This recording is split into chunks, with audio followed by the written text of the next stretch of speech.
We have Shabbos everyone Parshas and some Vayelech, last Parsha, Shabbos of the year.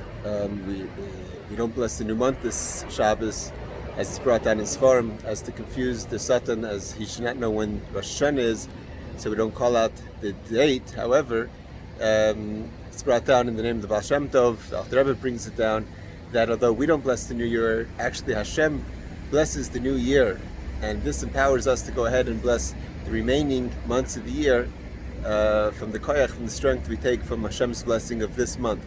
And what is the blessing the Baal Shem Tov says is the beginning of this week's Parsha, Atem Netzavim Kulchem, that we stand today. Today's Rosh Hashanah, that our ability to stand, and the word Netzavim means to stand strong and to stand united from all the entire spectrum of the Jewish people, from those who carry water, those who chop wood, till the leadership, and in between is stand as a single unit and in a way of confidence, knowing that we're going to be successful in our day of judgment and we're going to be blessed with a good year. That is the blessing that Hashem gives us. He empowers us to be able to stand there strong on Rosh Hashanah. And the Rebbe says actually the idea of blessing the new month is actually as a memory, as a koren of in Sanhedrin times they actually sanctified the new month. And if we bless it as if we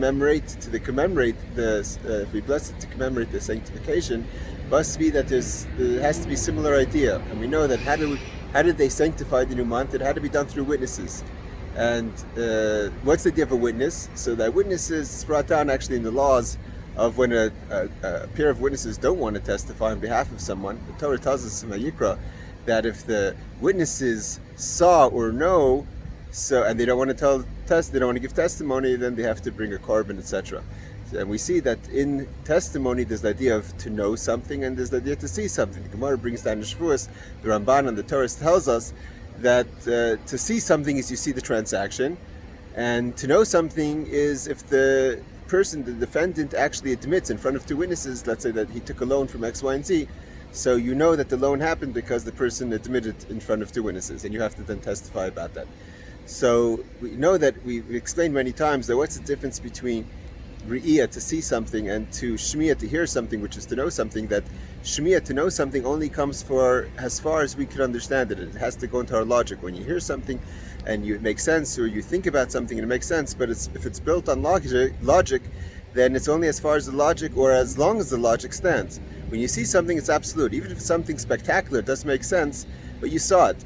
So, but on the flip side, seeing something doesn't mean you understand it. You know it exists, but you don't understand it. But the knowledge, even though it's limited, but what you know, you understand it deep, it's internalized. So the Rebbe says that when it comes to our avodas Hashem, and like it says in Yeshaya Navi, Atem Eda, you're my witnesses, that the fact that we witness godliness in our life and godliness in existence of the world is on both levels. We have to understand godliness to our limit, to the maximum of our potential, and then we have to reach the level of Riyah where we have that absolute certainty of godliness, that when anything that's happening in the world, we see it for what it is. And that's the difference between the lower level of unification, meaning unifying and revealing godliness within the world, and the higher level of unification, Yichud Eilah and Yichud Tata. And we know that when it comes to testimony, there's another component. The idea is we know that there's two levels of witnesses. There's the idea of witnesses that come to tell us something, that this is what happened, and there's witnesses that are called Edikiyim, they establish something. So the Rebbe says that when it comes to us being God's witnesses in creation, it's not just that we clarify that this is God's world, God created the world. We actually make it a godly world. Like witnesses that testify a couple got married, when it comes to marriage, they don't testify that so-and-so stood under a canopy, a chuppah, and they did the marriage ceremony. They create the marriage. Without kosher witnesses, there's no marriage.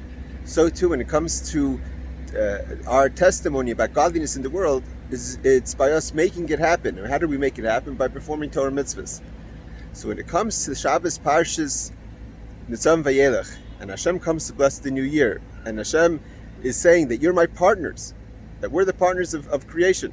And just like a partnership, it's not that there's two people, but we're each, like in a marriage, we're each a half a part of each other. And without the other one, we're not complete. So too Hashem needs us to complete, so to say, the purpose of creation, to perform Torah mitzvahs and to reveal godliness in this world.